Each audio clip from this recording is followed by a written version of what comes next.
mbi 1 orë në Sauk me biznese, qytetar, familjar, me pensionist, me të rinj, të gjithë kanë njëjtin shqetësim. Çdo që takon ka njëjtin shqetësim. Sot shqiptarët konsumojnë më pak. Sot shitet më pak nëpër biznese, qytetarët janë më të varfër, ka një krizë të madhe besimin në ekonomi. Është e vërtetë që kjo reflektohet edhe nga dhënat e Bankës së Shqipërisë, që besimi në ekonomi ka rënë, po nuk ka rëndësi bie 1, bie 2, bie 3, bie 5 pikë.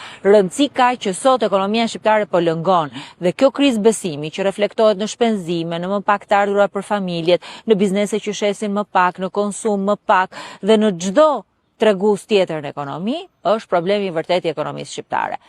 Kjo zonë këtu nuk mbahet për ndonjë zonë të varfër. Është pak kilometra larg qendrës së Tiranës.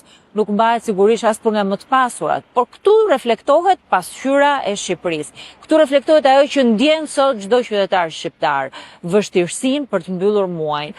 Fatkeqësisht Shqipëria është bërë tashmë i pakicës. Nuk punon qeveria për shumicën e qytetarëve.